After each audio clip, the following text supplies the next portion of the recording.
So I'm going to record something here, just something a little bit off the cuff, a little bit more lighthearted, outside of politics. And and this has got to do with Michael Jordan, the whole GOAT conversation, The Last Dance. I've been kind of watching that documentary. Always been a big fan of Michael Jordan.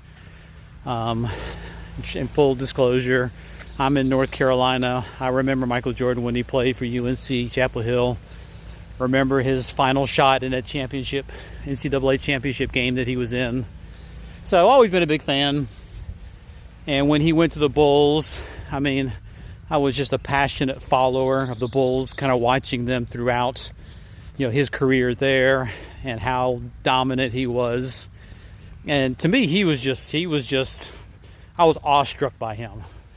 I could not get enough of Jordan when he played in the NBA. And honestly, when he retired, I kind of lost interest. Now, that all being said, I have had a chance to kind of watch some of LeBron and kind of his play. And and again, I'm tainted, and it is what it is. But, the thing for me, and you'll probably gather this kind of from the onset, is that, Michael Jordan had all the talent in the world. And just like LeBron, he has all the talent in the world. He's a freak of nature. He's huge. I mean, he can do it all. I think to me, the big thing that separates Michael Jordan and LeBron is the fact that not only did Michael Jordan have all the talent in the world, but he had this killer instinct, this drive that he just never turned off. And that just set him apart.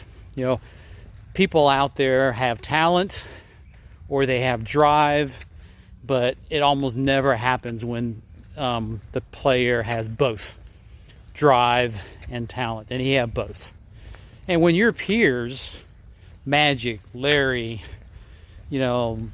Barkley, on and on and on, when they say you're a freak of nature and you're the greatest they've ever seen, I mean, that goes a long way too.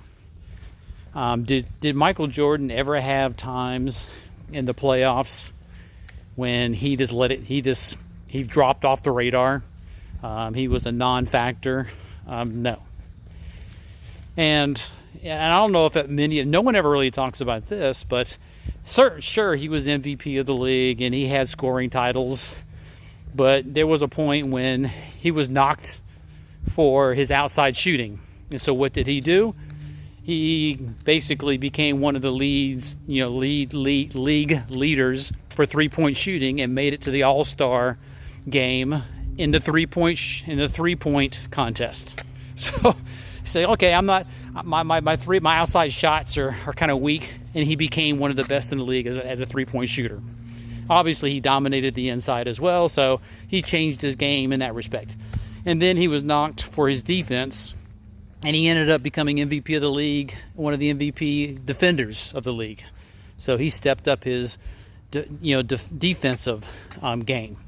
So if he ever had a weakness in his game, he basically focused on it and he uplifted that. So his game was extremely well-rounded in all aspects of the game. Inside, outside, defender. I mean, it's just, the guy was a freak. And the one thing about, Michael Jordan that you've got to respect is he can give a shit about this conversation about whether he's a GOAT or not. He's like, you know what, you guys decide, who the GOAT is. I mean, even he will say that he was, every generation, every, decade, if you will, the game changes, and the GOAT conversation is very subjective. So he doesn't want to have any part of the conversation. He let his play speak for him. Whereas LeBron seems compelled to put it out there that he thinks he's the GOAT. I mean, you just don't do that. So, I don't know. I mean, to me, Michael Jordan was just a freak of nature. He had a drive to win and compete. He was almost, clinically psychotic about it, and how hard he pressed himself. And it was inherent. It was the way he was wired. I think he couldn't help himself in his desire to succeed, and how he took personal insults and used that in his game to motivate him to be the best or to beat someone down. And the other thing that no one seems to really want to focus on is when he retired after his first three-peat, he stepped away for a couple of years. The team wasn't able to carry it forward. Pippen, loved Pippen. I mean, I think he was a fantastic, one of the best players of all time, but he couldn't carry the mantle. And the Bulls could not compete and win more championships. Everything was there when he left. All they had to do was just keep it going, but they couldn't do it. And he came back and they started winning again. So granted, Jordan evolved and he learned to lean on his teammates, spread the ball around, and leverage everyone's talent. You shut me down, somebody else is going to pick the ball up and we'll distribute to them and let them win the game. I mean, he was a great team player when it really mattered. At the end of the day, it was all about winning, and he was a master at it. So if there was a weakness in his game, he was able to step it up and become an MVP of the league in that respective category. When he stepped away for a couple of years to play baseball and semi-retire, the Bulls did not do well. And when he came back, they did another three-peat.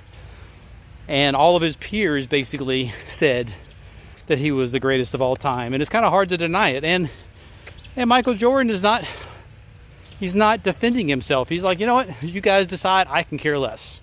I've got my 6 titles. I did what I had to do. I'm now a businessman. So I don't know. It's just an interesting debate, listening to people talk. Big Jordan fan, so I'm definitely colored in my opinion, but I think the facts speak for themselves. I was also listening to Skip Bayless and Shannon Sharp debate this point. I swear, love Shannon Sharp, but he sounds like someone that's trying to make an argument but doesn't really believe in it. And you ever hear these people when they try to debate something and they know they have no case, so all they do is speak louder? They think if they can talk louder and yell something, it's going to make their point. Skip Bayless is basically tap dancing all around Shannon Sharp making this argument. So anyway, I just thought it was kind of comical. It was interesting to see. That's all for now. Talk soon.